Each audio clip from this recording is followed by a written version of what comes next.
I've been making Roblox games for quite a while, and I thought why not step up my game a little bit and try another engine. So I downloaded Unity and made my first project. Okay, what the f am I looking at? Well, I don't know, but thankfully I watched enough game dev videos to know that the only proper and accepted way of starting a game is a bean.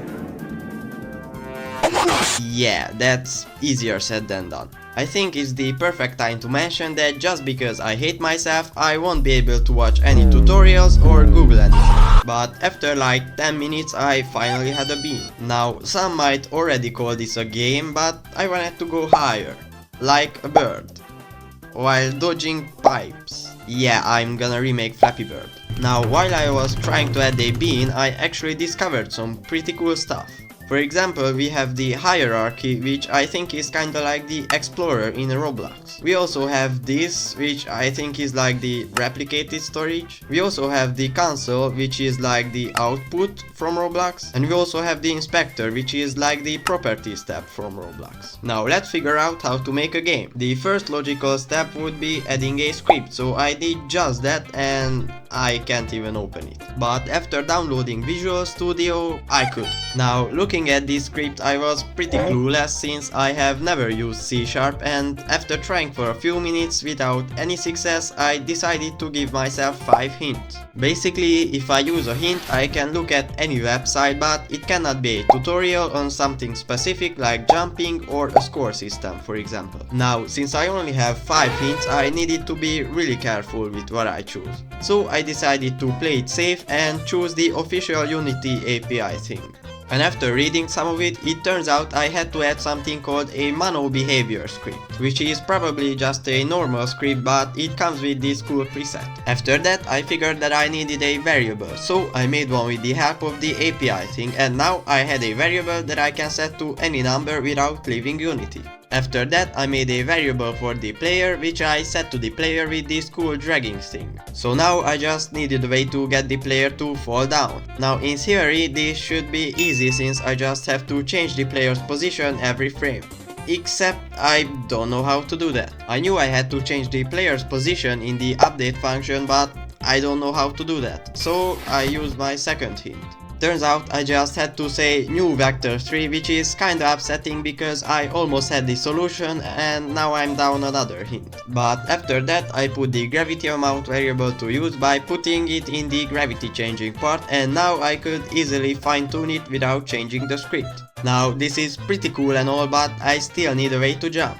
And unfortunately there's no such a thing as user input service or context action service in Unity, so I was once again pretty clueless. Ha, you really thought I was gonna use my 13 that quickly?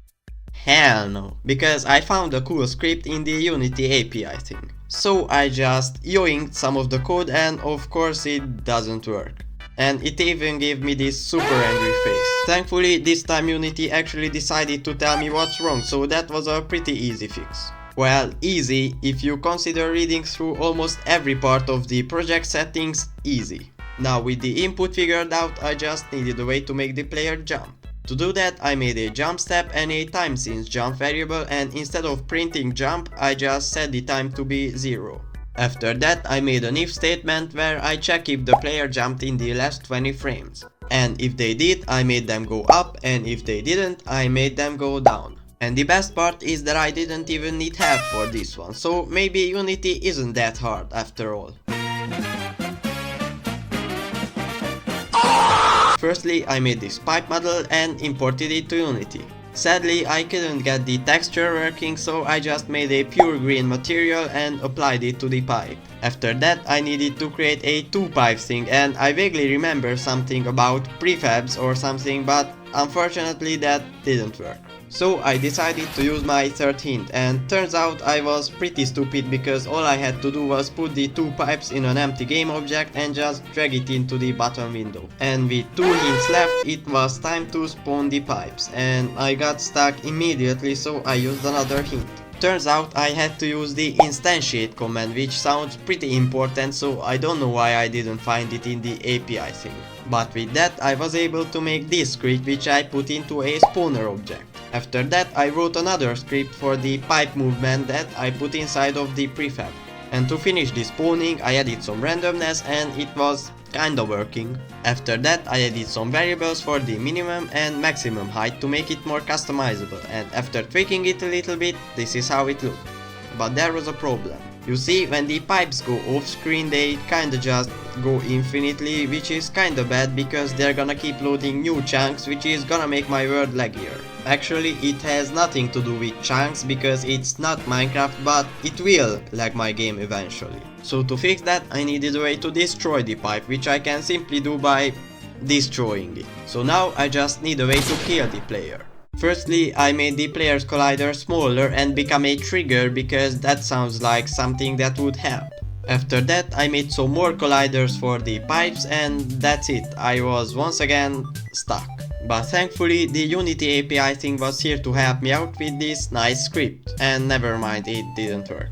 So I decided to use my last hint, and turns out I just had to add a rigid body inside the bird. This time I'm actually happy that I used the hint because I probably wouldn't have figured this out otherwise. After that I made the player and the pipes reset when the collision happens. Now it may or may not destroy only the pipe that killed me, but that's the least of my worries. After that I added a text that says how much points I have. After that I made a score trigger, and now I needed a way to not reset the player when the score trigger is touched, but reset when the pipe trigger is touched. So I decided to be generous and give myself one last hint. The fix for this was actually pretty simple. I just switched the collider in the player to not be a trigger and made the pipe collider's is trigger off as well, which meant that I can differentiate between a dash and a point. Now it's time for the counter. Here I decided to give myself another hint because I can. I would have probably figured it out eventually, except for the top bit because that's a bit confusing. And just like that, my first Unity game was complete. And I finished with a total of -2 hints. I actually enjoyed making this game a lot, and exploring Unity's way of programming was really interesting. Just kidding, it was miserable.